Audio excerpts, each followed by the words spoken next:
Welcome to the show, it's time to unwind. With Dave B and Dave D, the best brews you'll find. Craft beer talk, it's a passion we share.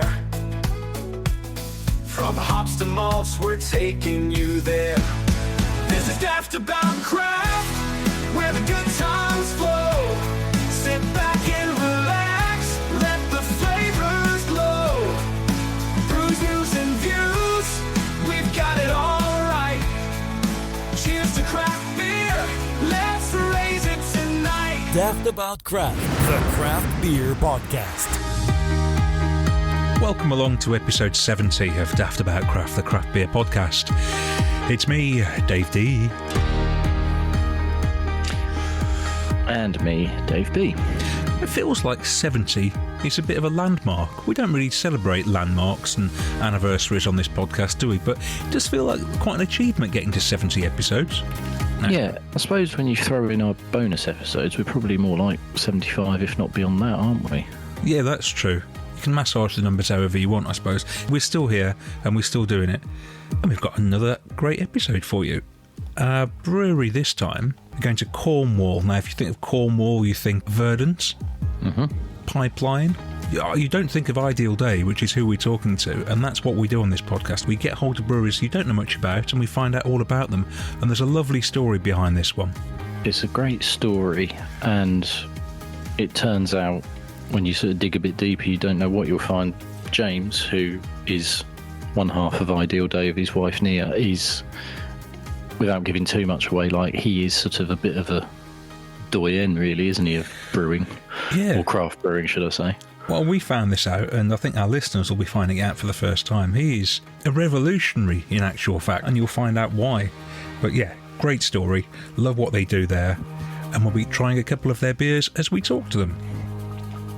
No hype or tripe this time, but instead it's Pints of View, which gives us a lovely chance to play some dreadful music from a bygone era, sample a mainstream beer and pitch it up against something from a smaller scale operation.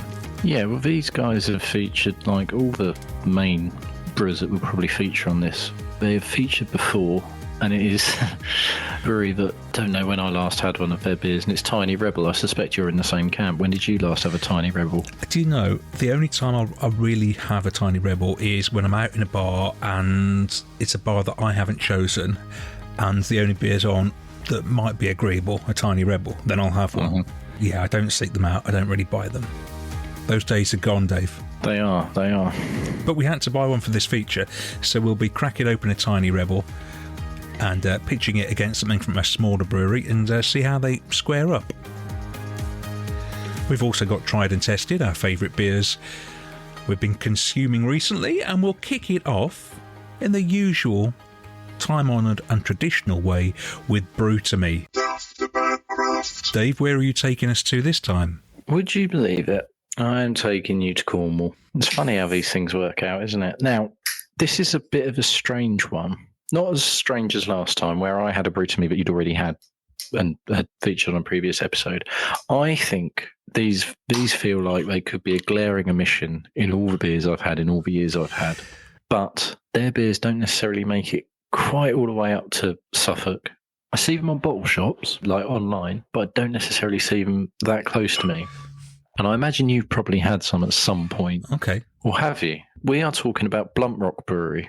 I would say that I should have had some of their beers, but I'm not sure if I have. See, this is the thing. I feel like I should have had some of their beers as well, because it feels like they've been going a little while. I feel like people know about them already, but I might be wrong. I certainly knew about them and just haven't managed to get hold of their beers. And then had a chat on Instagram, as we do, and George, who is co-founder, who we'll hear from, was very happy to oblige. This is the thing about this part of the podcast. Sometimes we get hold of breweries that we really know nothing about, and sometimes we'll get hold of one that's, for some reason, we've omitted to have any of their beers. Yeah, and these guys are definitely in the latter camp, because I know about this beer that I'm going to try, because I signed up to their mailer, and it is their first ever beer, but I've never had it. I can picture a Blunt Rock beer because I've seen their can art, but again, I've never had one. But that all changes tonight. And the beer I'm having is the first beer they ever released, and it's called Pagan Juice, and we'll hear a little bit about that from George as well. And it is a 5% hazy pale I don't know what the hops are on the can, but it's poured out nice and bright, nice and opaque. I take it is a rebrew. It's not, a can they've had knocking around the warehouse for 6 years. I hope not. I mean, they did send me George did send me a lovely little selection. They cover everything. I've got pails, I've got some dippers, there's some lagers in there. Don't think there was anything dark off the top of my head, but anyway, I'd been looking forward to having this since the beer's turned up, basically, because I thought it'd be good. And this is the first beer I've had this week, so I'm also really looking forward to it. We had to change the date of our recording because of one thing or another. We had to put it back 24 hours, and I could tell, sometimes when you're messaging somebody on WhatsApp, you can tell their disappointment, and I could sense Dave's disappointment because he really wanted this beer. I was all geared up, ready to go, and I was quite excited, but I've managed to contain myself for 24 hours, and I'm pleased to have. This is nice. I can tell there's Citra in there. I'd say there's Citra. It's nice and drinkable. Just going to see if I can find out what the hops are. I wouldn't be surprised if there's something like, I'm going to say maybe an Amarillo or something. It's really well rounded, nice and tropical. Well, I'll tell you what, while you're mooching around there trying to find the information about what's in it, let's hear from George at Blunt Rock, and he can tell us a bit about their story. I'm George, co-owner and head brewer of Blunt Rock Brewery. We're based in Rock in Cornwall, and we opened up first in 2021. Me and my business partner Hugo opened up the brewery directly opposite Sharps Brewery, some of you may know, which is obviously Doombar. I actually previously worked at Sharps, and then I did a bit of time at Padstow Brewery, but I always wanted to open my own thing, and Hugo got involved, and we built like a tap room brewery out of shipping containers. We were brewing in there on a little 150 litre kit, basically selling everything we make on site. Just basically could never keep up with the demand. So back last year in 2024, we were lucky enough to expand the brewery. So we opened a new brewery about 500 metres away from the original Blunt Rock Brewery on the way to Poleseth, if anyone knows the area. And yeah, we can make way more beer. Yeah, we've got a really nice new kit. We have got lots of nice gadgets. We're really the first brewery in Cornwall to have a CO2 recovery system. We've got lots of solar energy. We've got our own water supply, borehole. So we work really hard to be as sustainable as we can. With the newer kit, it's also gives us much more control over the process. So the beers we're making are coming out better, more consistent, and it's actually giving us the chance now to look into the beers and work out ways to really sort of dive into the process and improve them. As well as the expansion, we've got a really solid team now. We've got Tom Yates, who I actually worked with at Sharps Brewery. He was at Harbour, and he's been at Skinner's and Guth. He's our technical brewer, so we've got a really strong technical backbone at the brewery, leading up the quality control. And we've got Simon Howers from Padstow Brewery, who I work with as well. He's our operations brewer, so he's doing all the logistics planning for the brewing. And we've got 2 young apprentices, Logan and Joe, who are learning the ropes now, and I just sort of piss around in the middle. But yeah, so we've got a really nice new brewery, brewing a lot of beer. The beers themselves, are sort of most well-known beer is Pagan Juice, which hopefully some of you have heard of, maybe even tried. It's hopped with Citra, Mosaic, and Crush hops, dry hop. Really quite smooth, sort of mid to low bitterness, very citrusy with a little bit of pine, that dank Mosaic thing cutting through as well. But we don't just do hazies. We do a rice lager called Campai, which is really popular. We do a special cask every month. Cask is a big thing for us. I'm originally from Burton-on-Trent, so I'm very cask is king for me. If I'm going out for a beer, even if there's hazies on the board, I'm normally drinking cask. So although we are predominantly a modern sort of hazy brewery, we do take the cask very seriously. Yeah, we do a really diverse range of beers. We're not putting all our effort into just hazies. I mean, we got a diverse team. We got a nice shiny brewery. We just love beer. We love exploring styles of beer that aren't always the most popular and untapped at the time. Like our cask stuff, we try and be very traditional with it. We're not doing hazy beers in cask or any of that. It's all proper traditional cask. We try and appeal to how diverse beer actually is. We're not just brewing the same base hazy every month with changing up a couple of hops. We really are playing around with as many different styles of beer as we can, really, all while trying to be a drinkable and approachable product. We're not making beers that we wouldn't ourselves want to drink. Thank you, George, for the lowdown on Blunt Rock. It's always nice to hear the sort of stories behind, and they started off in shipping container and then they moved to new premises as demand went up. And it's really great to see. And I do feel as though their profile is raising as well. I'm seeing more of their stuff on social media, and their name is out and about more and more places. I'd be very surprised if by the end of this year I've not seen their beers either in the arcade in Ipswich, who do a rolling line of pails and would easily get Verdant and would be, well, I would suggest to them they should get this, or to see it in my local bottle shop Hopsters if they've not had Blumrock before, which I don't think they have, but if they haven't, I suspect they will do. You want to go and have a word? I might do, but interestingly, they may as well have a little plug because they posted they're starting doing deliveries again. They did deliveries in COVID and they're doing it again. This could be dangerous for me. Yeah, it could be, couldn't it? Because you're not very far from there, but far enough to mean that you can't always get there that easily. But if they're delivering it to you, yes. If this is happening, this is bad news for my wallet, but good news for them. Yeah. But anyway, we digress as we often do. It's super drinkable. I can see exactly why that's the flagship beer, because you could rock up to their brew tap, or if it happened to be on somewhere else, and it's the equivalent of going, right, I know I'm getting a solid pint after pint after pint. I'm happy with this. I could spend all night on it type things. Big thumbs up from me. I'm very happy. Where are you going for your brew to me? I'm going to the seaside, Dave. I'm going to Lyme Regis and to Lyme Regis Brewery. Now, I say that name to you. What sort of beers are you thinking? Don't cheat. No looking it up. It feels like it's a very sort of traddy, this is where we are based and we are a brewery, which is sort of what a lot of traditional breweries do, isn't it? They're like, this is where we are and we brew beer. So yeah, these are our roots. I don't think you'd be wrong in that assessment, but a few years ago, their current head brewer, Mike, joined them. And I think he was tasked with modernising them and bringing them forward into their modern age. So I haven't got some dusty best bitter. I've got an 8% dipper. Happy days. Look at that. We're going straight in. First beer of the podcast, first beer of the episode with an 8% dipper. I'm really excited for this. It's been a horrible, busy... No, it's been a nice week at work, but incredibly busy. So I thought what we want is an 8% beer to kick off with. So that's what we're doing. So they sent me a lovely box. Wes from Lyme Regis Brewery sent me a lovely box. And there was some traditional beers in there. I'm not taking the mick about dusty old beers. But then at the side of their bottles, which I'm sure will be very nice, was a selection of cans as well, including their flagship New England IPA. I thought, well, I'm not going to have that. I'm going to have a dipper because you don't associate traditional breweries with dippers, do you? So let's see what it's like. You don't, but I find when traditional breweries try their hand at this type of style, or say an imperial stout, and they make it quite traditional, they don't skimp on the booze. Yeah, that's quite an interesting point because it does smell quite boozy. So this is 8% and it is called Curious Mary. Lovely colour, nice head on it. Let's try it. Yeah, that's very nice. That is Citra and Brew One. Don't come across that much Brew One, do you? So that's quite interesting. Pineapple is the main flavour coming through, which I think is you do associate with Brew One. So Citra and Brew One. That's very nice. You'd enjoy this. I like the sound of that. That's very good.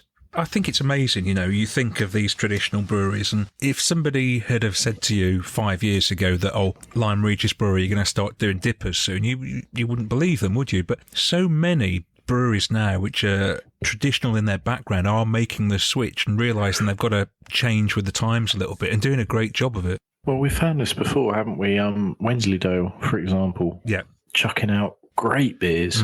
I've got a nitro stout of theirs in the fridge, which I've been meaning to get round to. And Hobson's, who we talked to a couple of years ago, very aware that survive or die type thing, you've got to change. You've got to accept that the change is coming. There's still a place for all the traditional, and we're sort of seeing that craft has embraced a lot of the traditional recipes at the moment, and there's sort of a bit of a reimagining of that kind of thing going on. But equally, traditional breweries can't just rely on chucking out a blonde, a best, a bit. They've got to. They have their place, they have their audience, but these breweries are trying to attract new audiences, and you're only going to do that with new modern beers. And I've got to say this, right? We had Cloudwater on the last episode. We didn't have their dipper, their birthday dipper. It was a dipper, wasn't it?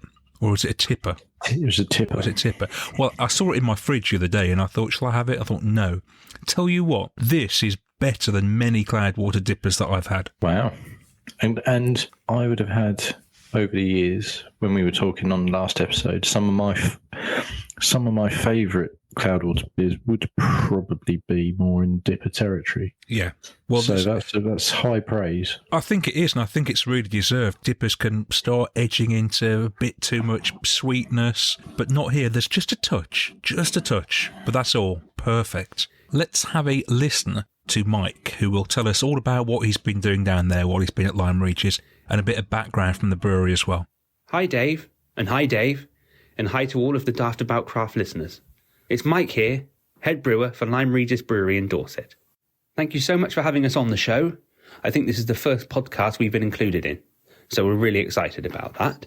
We're a small regional brewery right by the coast, and we get a lot of tourism, especially in the summer months. But we don't want to just rely on that for sales. We want to make some really notable beers and develop a good standing in the whole southwest craft beer scene. The brewery was set up about 15 years ago and was set up as a really traditional brewery. But since the guys who own it now bought the brewery in about 2018, we've been really trying to turn it around and make it more forward-looking and more innovative. I've been involved with the brewery since 2022, having been brewing for about 12 years now, and I've worked for places like Wild Beer and the Moore Beer Co. in Bristol. The majority of our core beers are beers that were already in existence when I came to be involved with the company, but I've really been trying to hone in on the recipes and modernise them a lot, especially with the pale ales and IPAs. So we've got Dorset Pearl and Revenge, which were really traditional pale ales and IPAs, and I've really tried to grab hold of them and make them more of a West Coast style. We've got Steady Habits, which is our best-selling beer, I would say. And that is a hazy New England IPA. No surprises there. The name Steady Habits comes from a region in New England, which is called the Land of Steady Habits by the locals, and includes a town called Lyme, which was named after Lyme Regis by people that had moved over there from this part of the world. We've got a beer at Seba Beer X this year, which is amazing. That beer is Lime Gold, a golden ale. We won a gold for that at Maltingsfest in Newton Abbot last year, as well as a gold for Black Ven, our porter, and for Dorset Pearl, that won a silver. Two big interests of mine as a brewer are one, looking at historical recipes and paying homage to them in our more traditional beers, but also being really innovative and trying to keep up with the times of the more modern styles as well. So we're currently experimenting with Spectrum and Incognito from Bath Haas liquid hop products, which we're getting a good amount of success with so far. Not only is it good for flavour and aroma, but also helps me a lot with efficiency.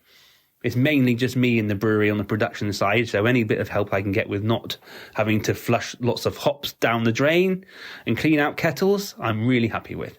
So yeah, we're just a small regional brewery on the up, and trying to be a good part of the local scene. You know, we've got Quantock near us, who are good guys. Stannery are awesome. Obviously, you've got a Verdant in the southwest. So over the next few years, we want to revamp the branding, hopefully have our own space for food and gigs and DJ sets and, you know, really improve the offering we've got in terms of beer styles. We want to be innovative, keep ahead of the times, with also a look to the past. Thank you so much for your time. Thanks for listening, everybody, and hopefully see you all down at the tap room soon. Well, thanks very much, Mike. And what really comes across there is that he wants to take Lime Regis Brewery to the next level and make them not just a traditional brewery, but a brewery putting out good, high-quality modern beers. And I can't emphasise this enough. Based on this, that is exactly what he's doing. Everybody needs to know about Lime Regis Brewery. This is excellent. This is Daftaboutcraft, the craft beer podcast. Daftaboutcraft, you're tuned to your favorite beer podcast. We often talk on the podcast about how life can be incredibly stressful for brewers and brewery owners and how they juggle a million different things to produce and sell their beer. it's quite clear from the 4.5 years we've been doing this podcast that the industry it's a difficult industry to be part of. But down in the Tamar Valley in Cornwall is a brewery doing things a little bit different and doing it their own way. Ideal Day Family Brewery won't be free from stress and worry, but they're in control of their own destiny with a regenerative farm at the heart of what they do. So joining us on this episode are Ideal Day co-owners James and Naya to tell us all about what they do. Welcome to the podcast. How you doing? Hiya. Thanks for having us on. It's been a while since we had a couple on the podcast, Dave, isn't it? Little Earth, we've certainly had. Yeah. That's going back a couple of years. We've had a few over the years, haven't we? But not. It's good. We like it when there's a couple because we get both sides. They're usually always very successful as well. Tell us about what you do down there in Cornwall. What is the ethos of your brewery? I've come from a background in the beer industry for a while, and we wanted to do things a bit differently. We've got two little kids here, 2 and 4, and we wanted to kind of orientate our life around them and wanted to make different beers and much more focused on agriculture and focused on the grain and how it was farmed, and try and basically find routes to market for this fantastic grain that's being grown that rejuvenates soil that was non-existent really in the beer world up to now, really. And yeah, kind of taking inspiration from Belgian and British traditions mainly, but also kind of taking things in our own direction, really. Yeah. So you're brewing exactly the kind of beer that you want to brew, and a lot of the ingredients come from pretty much right where you are. Yeah, I mean, I've made some pretty big beers in the past, things that have taken off, and they're moments in time of ideas and thoughts that then almost become frozen and static. We were talking just before we came on air about Netcall and when I was at Beavertown back in the day. Tell everybody about your past at Beavertown and what you made. Yeah, right. Well, so I started at the Colonel. For me, is still the best brewery on earth. I mean, it is amazing. Evan, it taught me everything I know. Then I got plopped in front of Logan by Evan and said, here's your brewer. When Logan had done a couple of brews at Duke's, which was the brew pub and where Beavertown began. And when I started, there was, a couple of cask beers and not much else. And then, Logan was great. And we both from the same part of the world originally and kind of hit it off. And he just let me run with it. And we were just pushing ideas and boundaries all the time. What we're saying here is that James created 2 of the most well-known craft beers probably in the world. I mean, they've obviously changed a lot over the years, but you created them in their original form. Yeah. And it's lovely. I get a bit shy about these things. Milk it. Okay, fine. So having worked for Beavertown, what you do now is so far removed from what Beavertown has become. At art school, I was pretty heavily into ideologies and thoughts and bigger academic ideas of existence and what we create and how we do it. And then at the Colonel, I found these people who were so principled and so wonderful and so thoughtful and doing fantastic stuff. And then that energy went into Beavertown. And that's one of the elements that helped Beavertown become what it was. But that wasn't where my journey finished. I still had so much more I wanted to do. Netcall was a moment in time. I was doing this and Netcoil came out at one point, and that was just shoots off that way. That's fine, but I'm going somewhere else. Ideal Day feels like what that trajectory was all about, was getting to this moment. I was a country bumpkin reluctantly in London, wanted to do something for myself at the time and, now ourselves together and to do something that mattered. I think a lot of us in the beer world been brewing now for about 15 years, something like that. And a lot of us are asking the question, why are we making this stuff? Like, what's the point? We get it. The point is to sell it and for people to drink it. But like, what is the bigger idea? What is the meaning of any of this? And it wasn't until I think we did Ideal Day that I found that. So I think at this point, I'd like to just say, so Naya then, obviously we've heard a lot there about James's brewing background, etc., is pretty much untouchable. Are you similar background, or what sort of brought you into Ideal Day? Or was it just marrying James? I didn't work in the beer industry, had known the London beer scene because my friend Mel was really into it, and she would take me through and be like, this means something. I'm like, okay. And she was down to Beavertown. Yeah. We were trying to work out when our paths might cross before they did. And yeah, probably both at the Beavertown tap room. Yeah. Yeah, Mel had kind of shown me bits of the beer world. My university course was in music and entertainment management because I always really liked the creative world and the creative industries, but I'm a very organized person. And I realized at a certain point, I was like, I never want to be a musician or in front of the camera, but I think I'm really good at taking someone who's creative. But you could manage them. Yeah. And then I kind of had lots of different jobs. I'd worked at a film education charity, and then I did SEO digital marketing work. And then when me and James met, I think I'd always felt like you can do lots of things, but there's not like this one specific thing. And then we hit a point where it's like, what are we going to do now?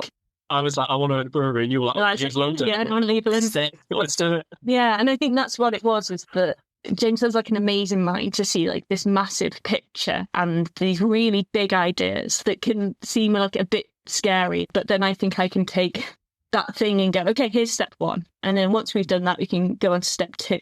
And I think that's where the idea of starting a brewery, I really like the idea of. Plus, I'd worked in product design.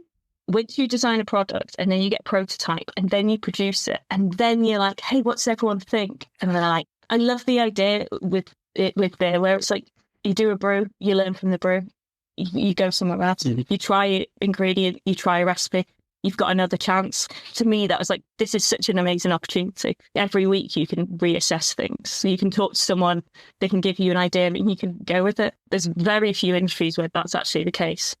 So if James has got all the ideas, now you sort of turning them into a reality. I am the mash monkey who does the wet stuff. I imagine you're both very happy with that.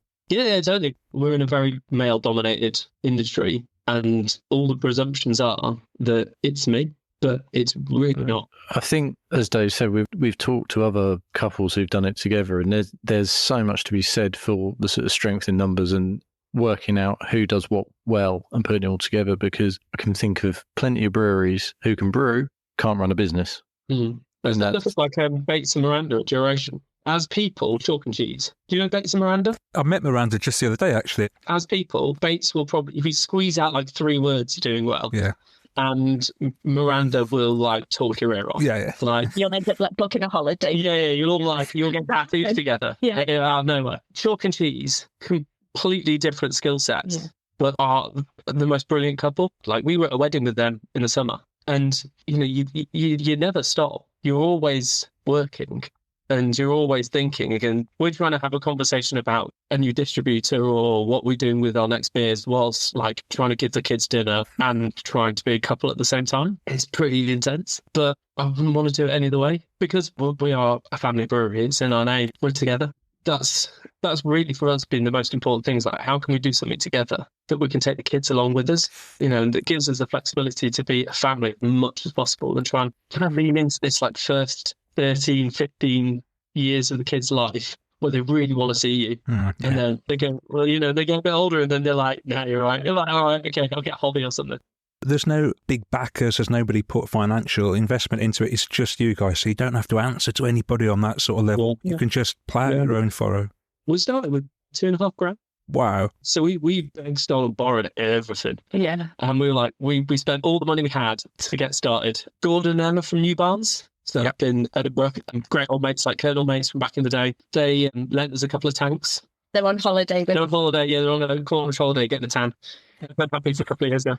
Like Dan, who's the head chef at the farm, had originally put a little brew kit in and then it never really got used and said, look, just have a go at it, see what you can make of it. And we literally scraped enough money together to buy some ingredients. Yeah. And did the first brew, or first 2 brews really. Did Path the Sunfield beer, Seeing It Root lager beer. And we did those 2 beers, and from selling that beer, we made enough money to buy more ingredients to make the next one. And just we've been doing that ever since. Wow, I love that. We'll make a little bit of money off one. We're both petrified of debt. Like, absolutely petrified. Do you actually pay yourself a wage? Because we speak to so many people who don't actually end up paying themselves and they just sort of fall out of love with the game because they're, like you said before, what are we doing this for? Do you actually pay yourself a wage? Yeah. Pays the mortgage. We're pretty good at shopping at charity shops. It's our superpower. Yeah. But then I think that's 2 reasons, both as a business and just as us, is that we aim to not spend money when we don't need to. Yeah. And also like just we're just not really fussed about it. Like, we don't care about stuff. Or I think the thing we're trying to find is time. Trying to find time together as a family. So how do we like manufacture as much, just time together? Yeah. And how can we make life flexible for us? And I think it does help living in Cornwall. I will say that. When we lived in London, obviously life was very, very expensive. And a different pace, I guess, as well. Oh, yeah. Yeah. And all life happens outside of your house. And that is always in a pub or in a restaurant. In the West Midlands, where I grew up, a lot of the people I know there, it's quite materialistic. There's a kind of culture of having a shiny car and all that sort of stuff. In Cornwall, it's just not like that. It's a not particularly well-off place at all. And for a lot of people who actually live here as opposed to sort of second homes and holiday makes and stuff, and we feel more at home being a bit scruffy, going to the beach, and that's about life, and that feels great. So that takes a lot of the financial pressures off us. Yeah, I think that's like a massive thing for the business itself, like for the brewery, is that we kind of have a confidence of going like a little bit slower. We don't need a massive investment. We don't need like this big chunk of money to have this right kit or this perfect tap room that when you take that away, you can kind of be a bit braver. Especially we're in small. When we started, it was like, okay, step one, wholesale keg. And we'll just get really good at that. We did that for a whole year. We only sold kegs. You only sold kegs. And then it was like, okay, now we're going to do bottles. Push that. And then this year it's been like, okay, let's find some like European international distributors. Because like most people, when you start out, you're 440ml cans of hazy IPA. Big, shiny, AI generated label. Bam, 6.8% or whatever. Our first beer, there was no bottles. I mean, to be honest, do bottles is kind of like a bit of a left field idea anyway in the kind of current climate. But like, we're only kegs. Our keg badges are made out of wood, literally out of an ash tree that we chopped down, planked and sand back, and then they're infinitely reusable. Our branding never changes, so it's like no new artwork. It's just the same thing over and over again.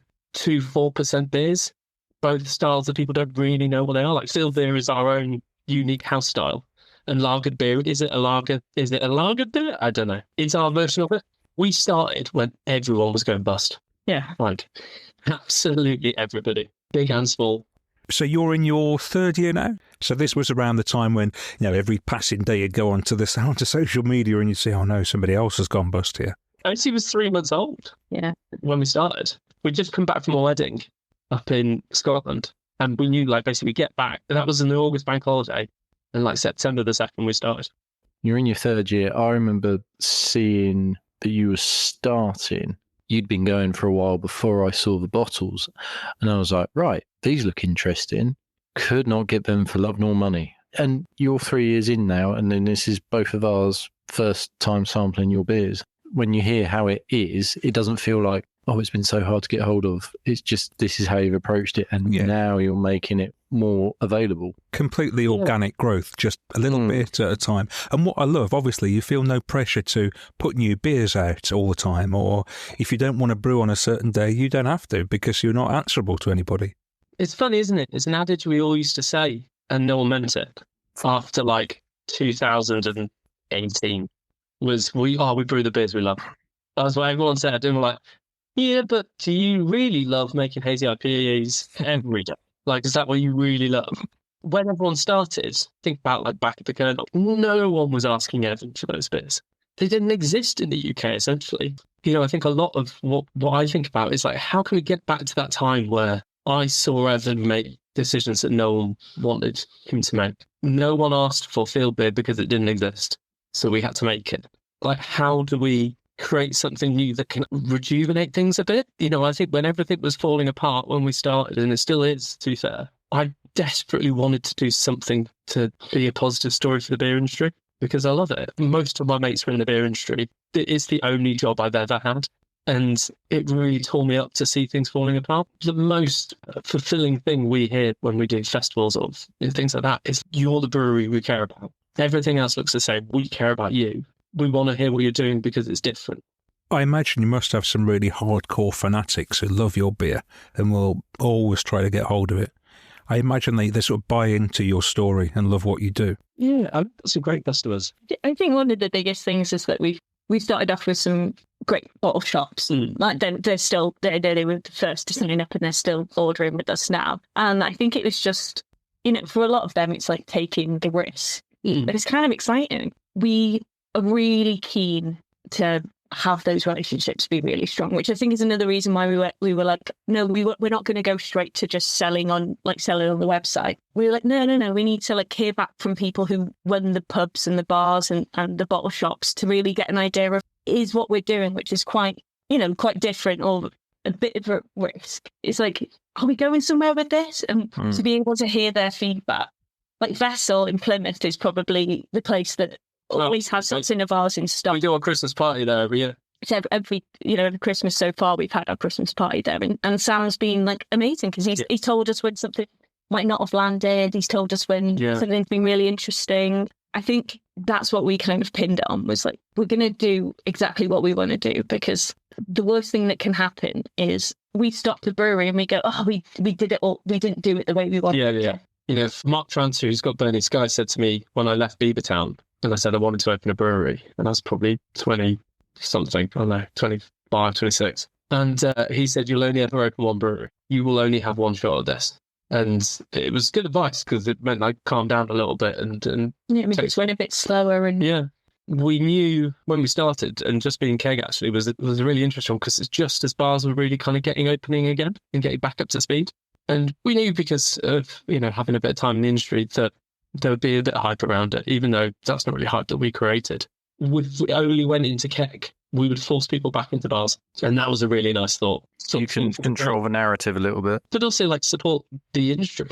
I said it to you, didn't I, when we were starting, and I said, like, okay, you just need to, like, close your eyes and imagine where the beer is, or, like, when you imagined it, you were like, I want it to be, like, a shared thing. I want it to be It had to have a shift, didn't it? Because everyone, like Dave and I, as guilty as anyone else, we'd got very much into a mindset of, well, I'm just going to order online and all the beers turn up and I don't go see anyone now, and I just sit and I just keep drinking beer at home. And people were excited to go back out for sure, but I think also there was a bit of a thing of, well, yeah, but at the same time, I could just get 10 beers turn up tomorrow. Do I really need to go back out to the pub? So yeah. I can completely see the logic of doing that.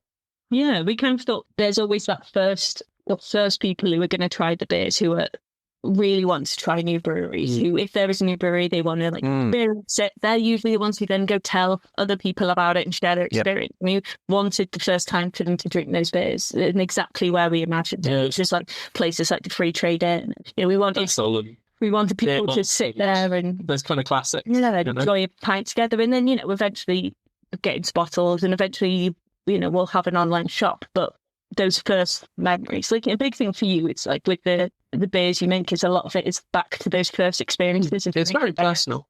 We think probably more about what keeps us going as opposed to what financially adds value to the business.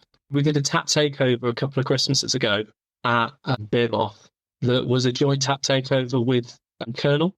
Nice. And Evan, who doesn't do a huge amount of events, came up to Manchester, and me and him stood at the bar drinking field beer, and it was just perfect. This is the whole thing has come full circle for people who are not really money motivated. That's actually much more of a great motivation. We did our Vessel Christmas party. So basically, we do a little tap takeover at Vessel each Christmas. We did our Christmas party there this year, and I made a little special blend for them, donated it to Vessel, and they used the money raised from that to donate to a local food charity. You know, there's other breweries in the UK kind of catching on to it. You know, it's amazing. Like, we did a collab with Lost and Grounded, and they used YQ wheat, and then we did, which is something they'd never done before, and then we did a collab with Verdant, and they used a similar strain of wheat grown down in Cornwall. You know, people are getting on board with this idea that you can work directly with farmers and work directly with people who are using more intelligent, more thoughtful and considerate farming practices to make better ingredients, and it's a win-win for everyone.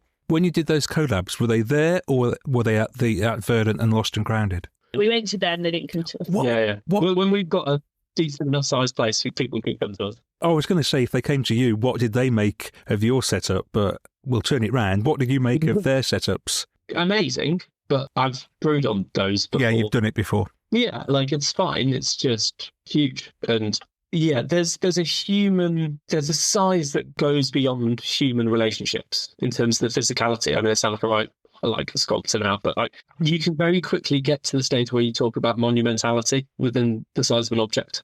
If I can't relate to the thing that I'm working with, thing that I'm producing beer on or with, then I find it very difficult to kind of love it. Yeah, you kind of fall in love with the kit. Yeah.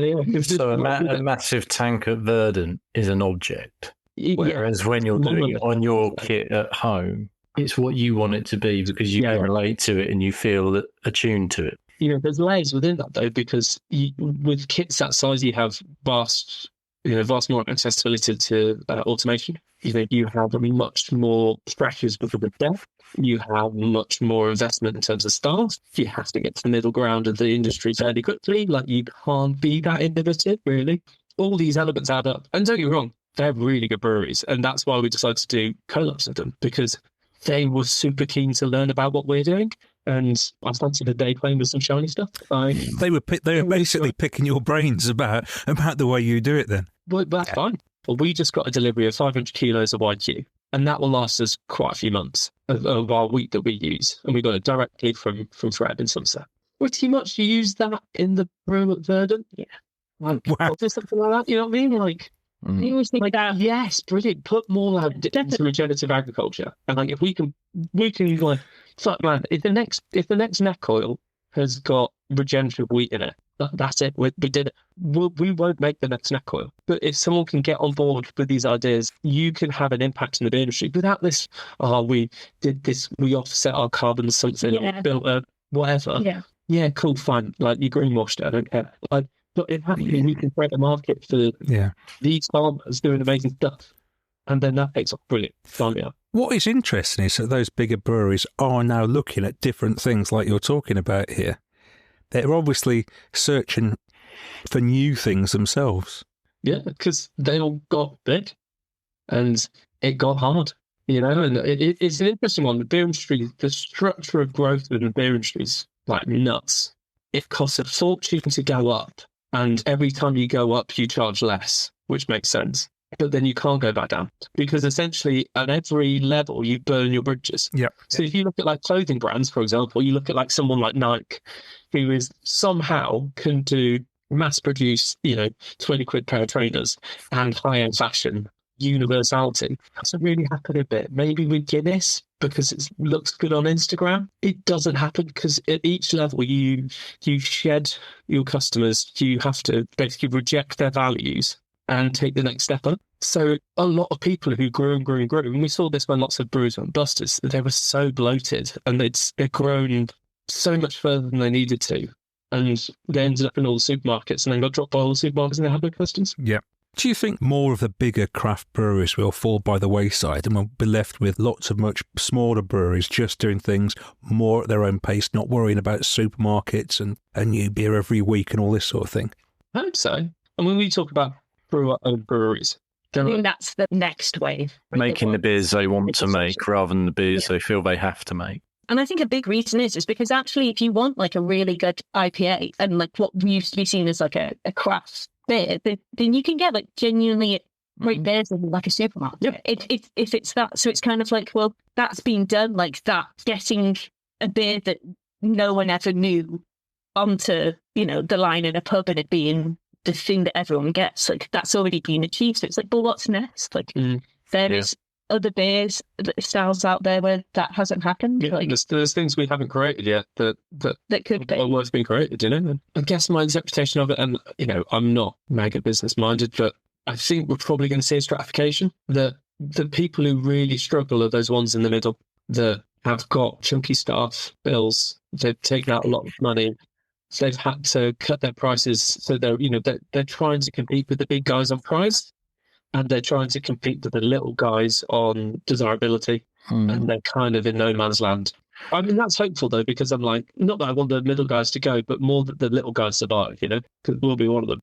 I don't know. Who knows? Who knows where the industry is going to be? It has been utterly wild. Every so often I'll see that a brewery went bust. That was one of the breweries that I really got excited about when I first started brewing. I think Magic Rock went pretty recently. Yeah. I knew Stu and Rich at the start, and I know they're not part of it and all the rest of it, but it's still like heartbreaking. And Cascade in America, I don't know if you've ever heard of those guys, but if Cascade in America can't survive, like what hope is there for everyone else? Then you realise that the sands shift. Yeah.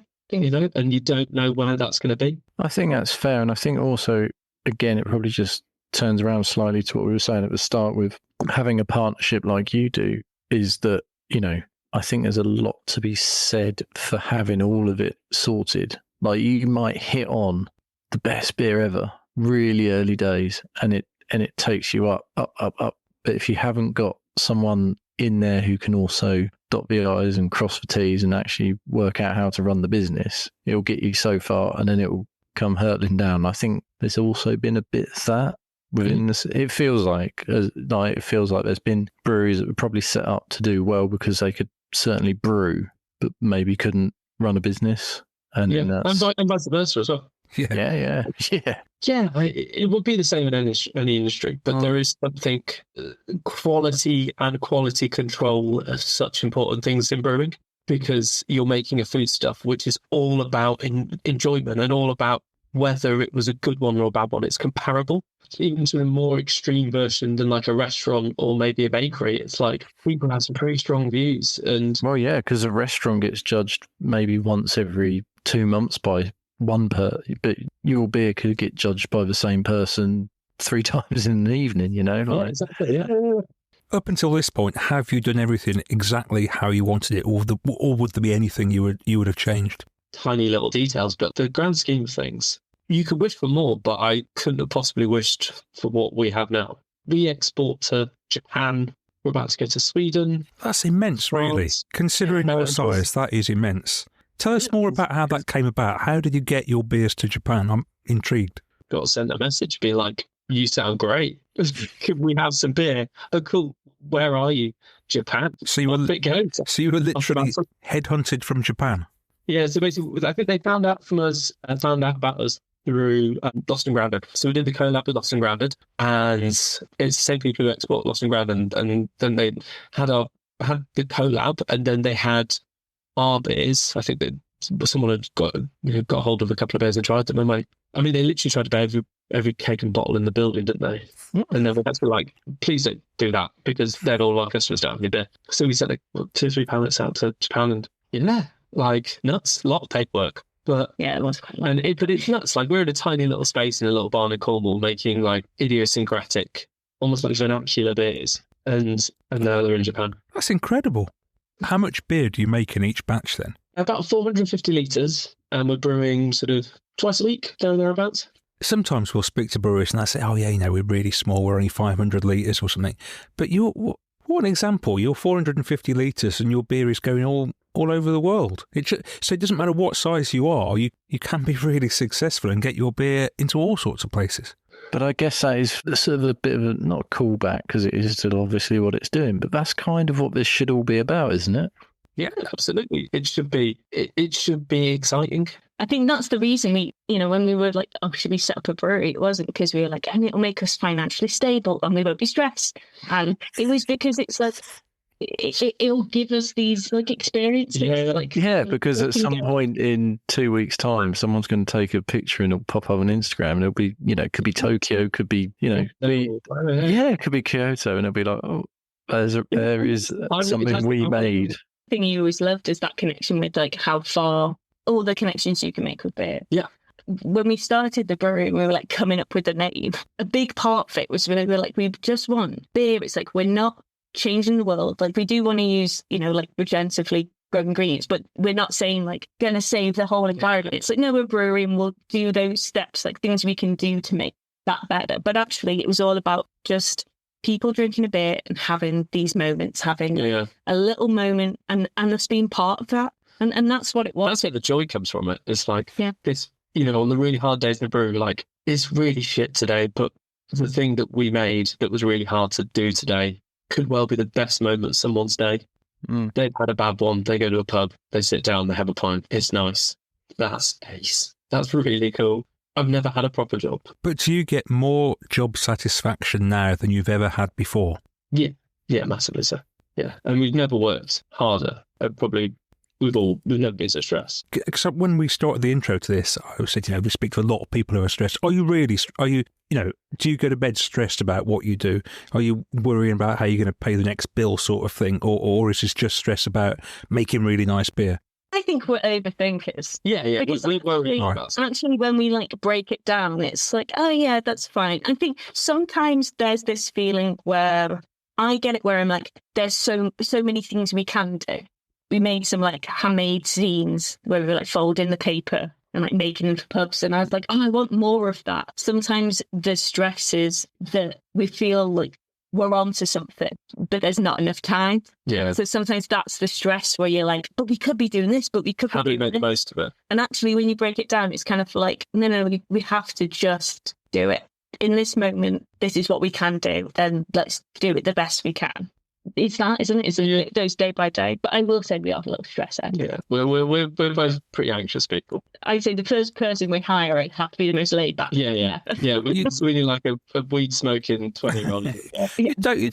You sound very chilled out. You don't sound stressed. It's amazing how you can fool. Amazing how you can fool people, isn't it? Now look. So while we've been chatting here, we've all been drinking away. Dave, you had the stout this time. You'd usually go for the lighter beers, but you've had the stout. What did you make of it? So the biggest compliment I can give, having had the talk we've been having so far, is it tastes very kernel to me. And I hope that is taken in the spirits it intended. It tastes very simple, but not at the same time. I think that's sort of where I would go with it, that there's elements of other stouts in there. It's a bit Irish dry, it's a bit malt roast, but it is a simple stout, but not simple at the same time. Would that be fair? I think that is a sort of theme that runs through a lot of our beers, is when you learn how to brew at a place like the Colonel, it's not about a recipe, it's about the process of removing excess. It's about getting something down to the core of the essence of what makes it good, and then focusing like really strongly into that, and then ignoring all the noise and making sure you put all your effort into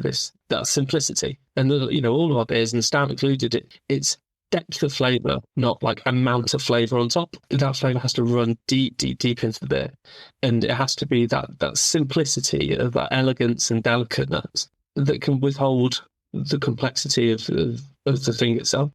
I think a lot of our beers are like kernel in spirit, but not kernel in execution. We don't really make pales. We don't use American hops. We don't do any of those sorts of things at the moment. We might do in the future, but right now we don't. And, we focus a lot on kind of like trad British styles a lot, and like Franco-Belgian traditions as well. But the spirit of going about it in the most craft focused, and I mean that in a very like someone makes something with their hands craft, is the thing. Yeah, it's really lovely that you get that, If ever we wanted an example of craft beer, as in you've made it with the greatest attention to detail with your hands, what you are producing is that example. Craft to its very core. Being at art school, craft was incredibly important. Yeah. Part of it, because it was about skill. It was about human beings, not corporations or entities or styles. It was about human beings having skill to produce physical things in the physical world. That skill that they had being passed on generation to generation. There's a reason why my stout tastes similar to the Colonel. And if someone learned to brew for me, their stouts may well taste of that lineage. And that's the point. It's not there to flog a macro brewery.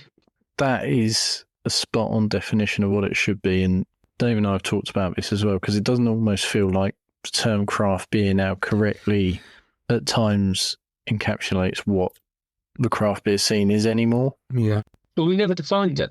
That was the issue. In America, they tried to define it based upon the amount you produce. Yeah. And I think it was Sam Adams that was always the definition. So it was everyone under Sam Adams. But, there was back in the day. This is like way back in the day. Beavertown. There was an effort to basically define it, to try and give it in the British market, what does the word craft mean? And you'll laugh because the people involved. As I remember it, it was Logan Beavertown, the chap from Jasper from Camden, and Stu and Rich from Magic Rock. I think that was maybe Starman was involved. I can't remember. But basically, do you remember that kind of generation of brewers that we were part of? We being Beavertown at the time.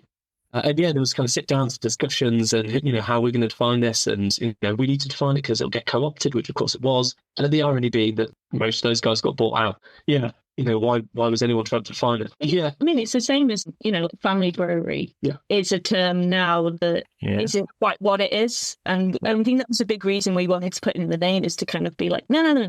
Like, we genuinely are a family brewery. Like, you'll get like invoices at the wrong time of day because it's 3 a.m. and we're changing an appy. But we did remember we forgot to send the invoice, so that's going to take. We once released a beer at 8 o'clock on a Friday night. Yeah, it wasn't a good idea. And literally, we got these emails back the next week. Why are you releasing a beer at 8 o'clock on a Friday night? Like, nobody's answering an email. Everyone's working their arse off. We're like, oh, yeah, no, that was the only time we had, so we just did it. I kind of like the idea of You can take back the word craft. You can take back family brewery. You know, and in the same way, you know, we were talking about the way that like regenerative agriculture can be. You know, and like, you know, you see it with Brewdog where they're like, you know, the Earth, you know, it's Earth's brewery. So like people do know when something's complete bottle and when something is genuine. And I think that's what we want to do, is just be like, we just put it out there and then people know what we're doing and why we're doing it. And it's not for some bigger purpose or some kind of no world domination plan. No, exactly. And I think so. I'm like happy, like, yeah, we can take back the term craft. We can take back the family brewery term. We can kind of hold people accountable. If they are the Earth's brewery, then why don't you have your own farms growing the grain? Yeah. Well, I'm very jealous of Dave's stout because although you sent it to me, I can't drink it because my dog knocked it on the floor and smashed it. No, taking you another one. Well, please, I won't say no. So I've drunk the two lighter beers tonight. I've been sort of sat here drinking away. I finished them both. I started off with Scenic Route, the lagered beer, and I've just had Way Out West. And very, very good. The Scenic Route, imagine that outside on a hot summer's day in the garden would be absolutely phenomenal. I mean, I'm sat in a freezing cold loft and I still enjoyed it. Really, really lovely. For us, that's exactly what Scenic Route is. With the name, it's, you know, quite a lot of our names are quite emotive, and it's just slow it down. It's outdoors. You know, that's kind of what we like to do. So, you know, we can kind of reflect that in our beers. And, you know, again, being a lagered beer, it's just a kind of different approach to it. It's got lots of essence of lagers, but it's very much kind of taking it off in a slightly different direction. Yeah. I really like it. We use Goldings and Cascade, both from Hukin hops down in Kent on this one farm. And it's a combination you wouldn't usually put together. Golding's been a very like traditional British variety that would go into a lot of like best bitters, and Cascade is the backbone of the American Pale Ale as it was. But what it does is those two together show where the lineage and heritage of these hops have come from, because actually together they're very noble and they're very much like Saaz or Tetnang. It's got that little bit of citrus, but then a lot of lovely grassy depth. And together they do this lovely like point and counterpoint to each other. When we started, we didn't think we'd do a lot of lagers because we thought, we're a bit too small. You know, people want cheaper lagers. And it's probably one of our biggest selling beers, if not our biggest. And then Way Out West, I mean, the same sort of idea is everyone's got a pale. This is a very different type of pale ale. Really hop forward, but nice and crisp. Really dry, really effervescent. Complex esters. Produced by, we use some unique tricks in fermentation and kind of ideas about how we produce our beer to give that big full nose when like none of our beers are dry hopped at all. So when you get that huge amount of aroma from it, that's purely from fermentation and hot side hops. Whereas most, you know, pale ales and IPAs today are massively dry hopped and have very little kettle additions at all. Very malty backbone as well, which I wouldn't usually like, but I really enjoyed that. Yeah, totally. Like that. I mean, a lot of that's from. So we use Maris Otter, like floor malted Maris Otter, from basically the nearest malts to us, Warminster, and it just gives like a structure to everything. You can lay things on top of it because it's got this like depth of flavour that isn't overpowering at all. So it doesn't kind of get in the way. And also, I think the bottle conditioning has a huge part to play in terms of mouthfeel. You can taste that in other people's bottle conditioned beers that's similar to the kernel because they do the same. Just that like contact time with yeast and that secondary fermentation gives a different bubble structure. I mean, we're getting really nerdy here, but like a different bubble structure and nucleation to how the CO2 forms, which affects mouthfeel and aroma release. We absolutely love bottle conditioned beers. It's completely different. And there is like this unique, nourishing and like unctuousness to it that you can't do with Bols carbonation. So we've just discussed 3 beers there that we've drunk tonight. How many beers have you got at any one time available for people? At the moment, we've got 5 kegs. I think in terms of like being on the small side, I think it does mean that actually we could do more broader range. I mean, like at the moment, we've got Path of the Sun Field beer, which is our own house style, fruity, really crisp, like really effervescent. Then we've got some Scenic Route and Less Haste. So Less Haste is our extra lagered. I love the idea that the name of the beer suggests what you should be doing with that beer. I like that. Yeah, certainly. Well, we just released Big Spade, which is our double mile. And then we've also just released a Campfire Stout, which is like a 4.5% camp stout. I've really enjoyed those beers. Really enjoyed them. I can't wait to try the other two. I was so glad I didn't bring them through because we talked before and Dave said, "Oh, what have you got?" I said, "Oh, well, I've mixed it up. I've gone for a stout because I normally do the pales." And then obviously he's got destroyed. But now I'm so excited to try the pales like this. You'll love them. So at this point in the podcast, we'd usually ask our guests where you'd want to be in a year, 2 years, 5 years' time. But I guess you're already there. You don't need to change that much. Yeah, I mean, just like to still be making beer. Yeah. I think if you've seen a lot of your kin and the people around you in the beer industry who a lot of them have stopped brewing, have the breweries they work for went bust, all these things, just existing is great. We'll lean into existing and, we'll get a little bit bigger, but, essentially we might basically get big enough so that we can brew less but make more so we can spend our time a bit more efficiently. Yeah. But that's about it. There's nothing more than that planned. And OT starts school in 2 years. So when he's starting school, that gives us a little bit more time and then we can do a little bit more. And I remember when we kind of wrote down, like, what do we want to do? Pay our mortgage, maybe we could go, like, camping in France. yeah, It's like, yeah, I mean, it's kind of like, like that. Like, keep making the beers. we haven't made it to France yet. But Not yet. That'll come, I'm sure. if we're making the beers that we love and it gives us a life where You're happy. we feel whole. Like I always think when people are really grasping for money and materialistic stuff, they're just trying to fill something, like fill a hole that is there, and we feel fulfilled. So like if we, in terms of like what can we aim for, it's like if we still feel like that, I think we've done it. Yeah. We mentioned that exact subject on our last episode, Dave. You don't need all this money and the trappings that go with it. If you've just got enough for what you want to do, I think that's a really good way to live, isn't it? You don't need the next greatest thing, do you, all the time? Just to exist in the moment and be happy and do what you enjoy doing, I think is so important. Yeah. And I think honestly, like the enjoying what you do, that takes work. We have to be very conscious that we're not going to make decisions which takes that away. If we're absolutely churning up beer we don't love in a way we don't enjoy, we have lost it. Daftaboutcraft. Tried and tested time now on Daftaboutcraft. Which beers have we enjoyed drinking since we last spoke to you on episode 69? Dave, what have you been enjoying? Well, Not not much. very much. I didn't quite realise how much my illness, which essentially has been a cough and a cold type thing, but just really lingering and sort of leaving you knackered, etc., which I think there's been a lot of it going around. But anyway, unfortunately, one of the nasty side effects means that I've not drunk a lot of beer. I really haven't. And Untapped confirms this. When I sort of look back at my check-ins, there's just not many to choose from. But last month, we spent a few days in Norfolk and managed to drop in on Duration on a relatively cold Wednesday afternoon at about 4 o'clock, and we were the only people there. But the brewery shop was still open, and we met Miranda, who is a big part of Duration, and she very kindly gave us a whistle-stop tour of the brewery. She gave Bob a sticker, and he promptly stuck it on the beer fridge, good and proper, which was a bit embarrassing. And she also didn't let me, but I also bought some beers from her, including some. I love the fact you can turn up to a brewery on a Wednesday afternoon, there's nobody else there, and they show you around the place. Imagine turning up to, Carling,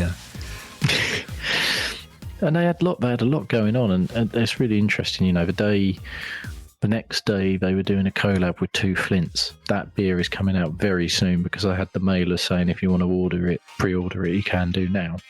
And she told me about a couple of other beers they're doing down the line, which sound really interesting. And hopefully in the next few months we'll have Duration on and we can have a proper chat too. But one of the beers that was available when I went was Bonsai, which is a 4.8% American Pale.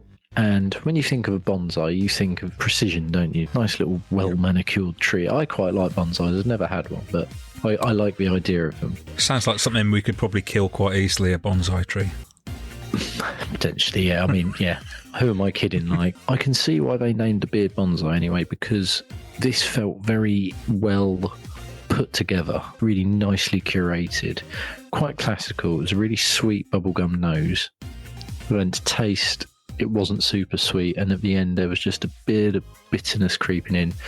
It was just really quite classical. It wasn't doing anything amazingly new or exciting or anything. What it was doing was done really, really well, and you could just identify that in a sea of pales, this just stood out a little bit just because it was just well made. It's interesting, isn't it? Because, you say American Pale, and there's a million American Pales out there, and you wouldn't expect one to stand out from the crowd. So when it does, it's decent.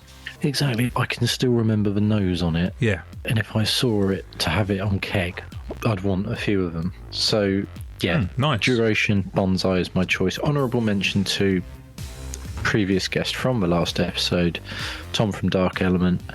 We both enjoyed a couple of the birthday beers that night. I've since finished them off. Milestone, which is beer with the candle face, which very much is to represent the birthday. That's the one I drank on the episode. Yeah, I can see why you enjoyed that so much. Yeah, that was really good. In a strange coincidence, my best beer since the last episode is also from Dark Element. Yes, you might remember Tom talking about his dipper, his 8% dipper. Well, I went along to Neeps End Beer Festival at Pedlar's Market in Sheffield when he was there doing his first beer festival. I tell you what, it took us about 3 hours to get there, 3 hours to get back, and we had 2 hours there. But I was glad I went because I got the chance to sample this dipper. Oh my goodness. This was superb. I mean, I've had a great dipper tonight from Lime Regis. This was very similar to that in that it was so well balanced and so perfect. And you just think, how can other people be messing up dippers and them to not be as good as this? It was so good. Everything was in the right place. Nothing was out of sync. It just tasted perfect. And it was really nice to sample it there on keg from Tom. Tom serving it to me and giving it to me. And it was his first beer festival. I don't know what he made of it all. He's not the sort of guy that likes the limelight, but there's people everywhere sort of praising him for his beers. And it was praise well due because that dipper was awesome. 8% and, no cloying sweetness or any of that silly nonsense. It was just perfect. All the flavours in harmony with each other. In fact, I even wrote on Untapped, it's the new benchmark for a double IPA. This is Daftaboutcraft. I feel as though this bit should come with some sort of public health warning, so I do apologise.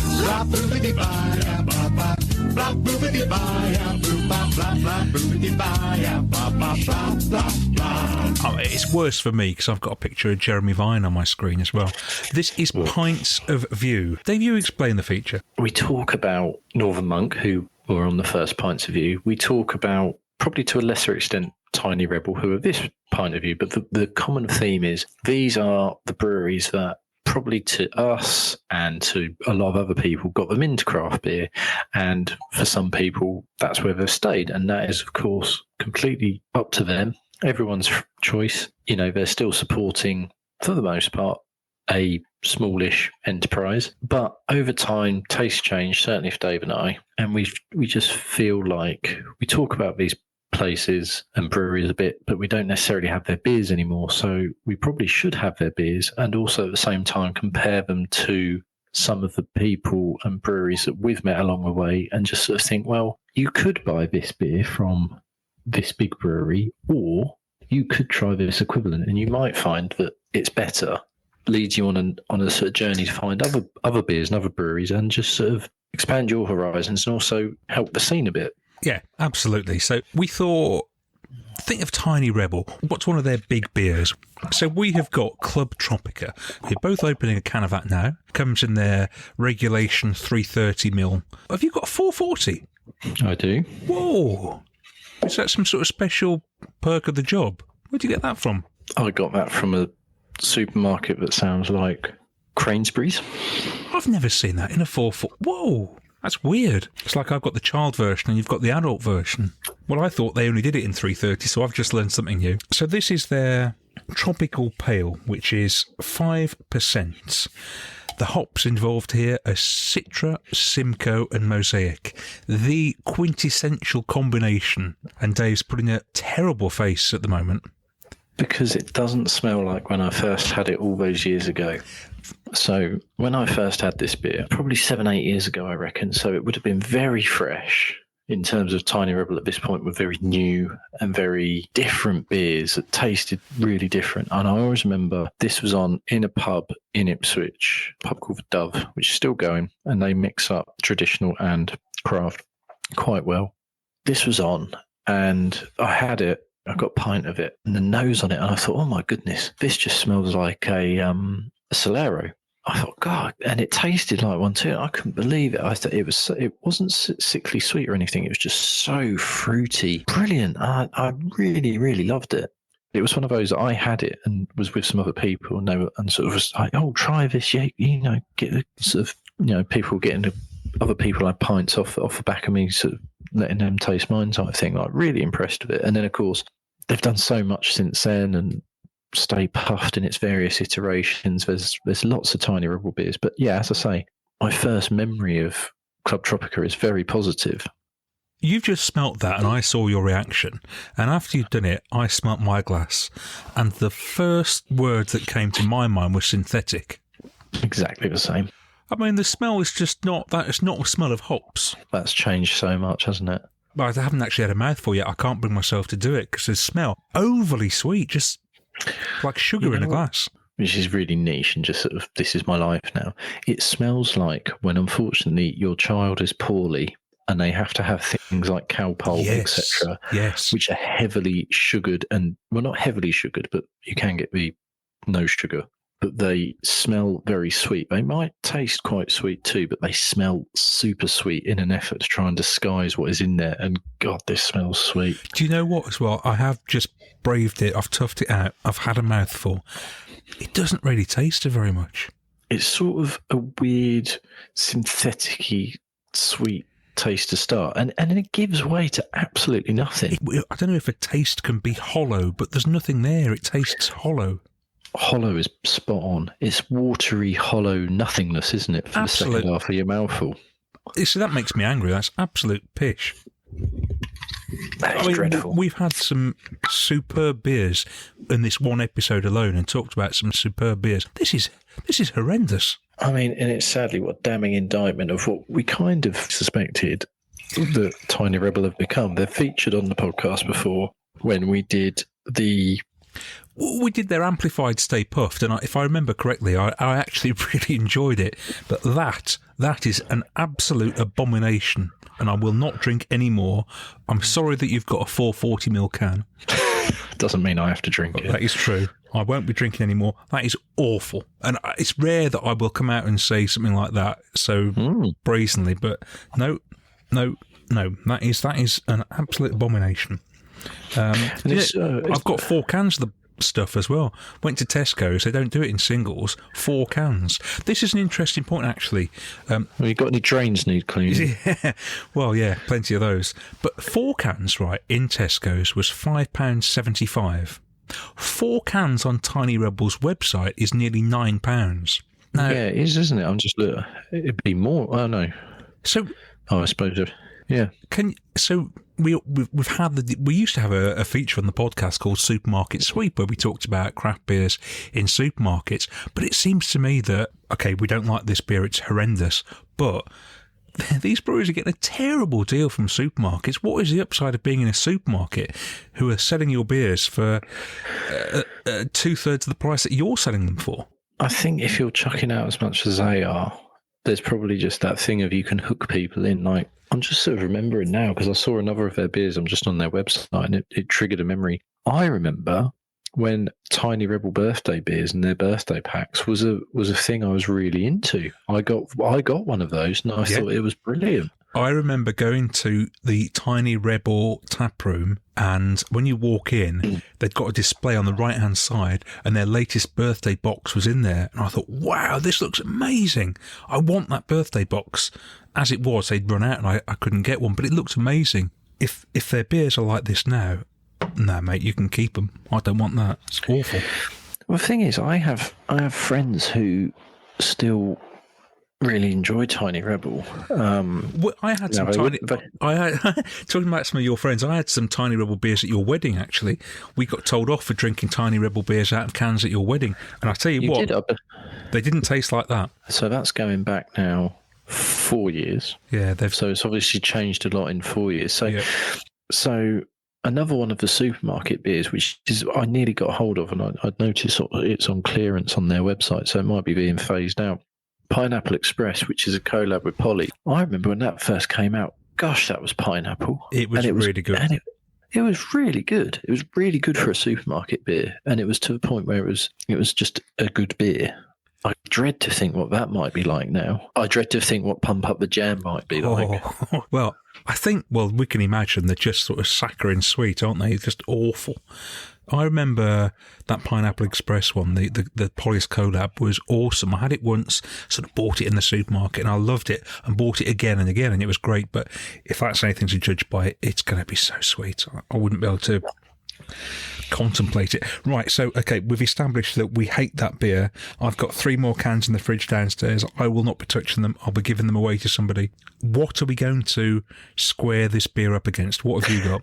I mean, it feels like a home run here for whoever we're pitting against this, because we're so down on the Tiny Rebel that it shouldn't be. It should be an open goal. I was sitting there one evening and I thought, you know who I haven't had a beer from for ages?